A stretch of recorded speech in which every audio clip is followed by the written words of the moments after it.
Hello everyone, আসসালামু আলাইকুম। আশা করি আপনারা সবাই ভালো আছেন। আল্লাহর অশেষ রহমতে আমিও ভালো আছি। তো আজকে আমি আপনাদেরকে মাছের ভর্তা বানিয়ে দেখাবো। তো বাটা ভর্তা তো সবাই খেয়েছেন, হাতে কষলে ভর্তা খাননি তো। তো এখন দেখুন, এখানে আমি 2 পিস মাছ, পেটি আমরা খাই না, পেটি 1 পিস, পেটি 1 পিস মাছ নিয়েছি, আর কাঁচা লঙ্কা, শুকনো লঙ্কা নিয়েছি, রসুন কুচি, পেঁয়াজ দিয়ে সুন্দর করে আজকে আমি আপনাদেরকে ভর্তা বানিয়ে দেখাবো। তো এই চামড়াটা যে আছে, মাছের চামড়াটা ফেলে দিয়ে ভর্তা বানালে অনেক মজা লাগে। তো এই ভর্তা চামড়াটা দিলে ভালো হয় না, হাতে কষলিয়ে বাটে দিলে ভালো হয়। তো আমি আজকে হাতে কষলিয়ে আপনাদেরকে ভর্তা বানিয়ে দেখাবো। তো প্রথমে মাছের চামড়াটা আমি মাছ থেকে আলাদা করে নিব। তো একটা মাছের চামড়া আলাদা করে নিয়েছি। এখন আমি এই পেটিটার চামড়াটা আলাদা করে নিব। তো বন্ধুরা, এই ভিডিওটা প্রথম থেকে শেষ পর্যন্ত দেখবেন। এই মাছের ভর্তা দিয়ে চেটেপুটে এক প্লেটের জায়গায় 2 প্লেট ভর্তা ভাত খেতে পারবেন। এটা অনেক মজা, অনেক টেস্টি। তো অবশ্যই ট্রাই করে দেখবেন আমি কিভাবে বানাই, আপনাদের ভালো লাগলো কি না। তো এখন আমার এগুলা আমি চামড়া ছুলে নিয়েছি, রেডি হয়ে গিয়েছে। তো এখন আমি কড়াইতে তেল গরম করে নিয়েছি। এখন এই মাছগুলা ভালোভাবে, একবারে নরম না, শক্ত শক্ত করে ভালো করে ভেজে নিতে হবে।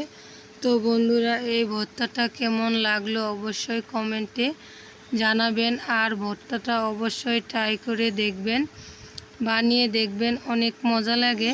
তো আমার মাছগুলা ভাজা হয়ে গিয়েছে।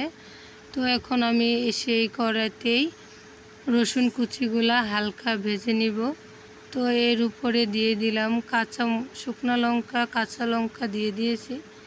তো এখন দিয়ে দিলাম পেঁয়াজ কুচি। তো এখন আমি সম্পূর্ণ এগুলা ভালোভাবে ভেজে নিতে হবে।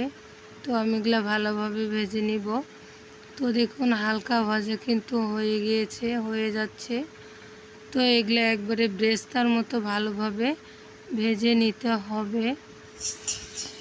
তো এখন আমার ভাজানো হয়ে গিয়েছে। এই যে দেখুন, তো অনেক সুন্দর এই দেখা যাচ্ছে ভাজা হয়ে গিয়েছে। তো এখন মাছের কাঁটাগুলো আমি ছাড়িয়ে নিব। তো বন্ধুরা, অবশ্যই কমেন্টে জানাবেন কেমন হয়েছে ভর্তাটা, দারুণ লাগবে অবশ্যই। তো এখন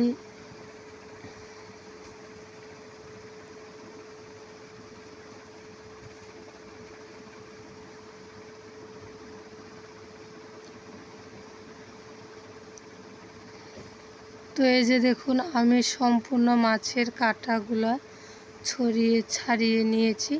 তো লবণ কিন্তু আমি আগেই দিয়ে দিয়েছি পেঁয়াজের ব্রেস্তার সাথে। তো এখন আমি যে মরিচগুলো আছে, মরিচগুলো ভালোভাবে কষলিয়ে নেব।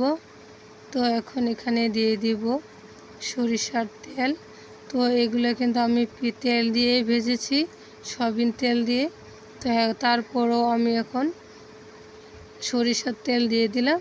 তো দেখুন কত সুন্দর হয়েছে, কালার এসেছে কত সুন্দর। তো আপনি এই ভর্তা দিয়ে অবশ্যই এক প্লেটের জায়গায় 2 প্লেট ভাত খেতে পারবেন। অনেক মজা, অনেক টেস্টি, অবশ্যই বানিয়ে দেখবেন। তো এটার সাথে আরও ধনিয়া পাতা দিলে আরও টেস্টি লাগে।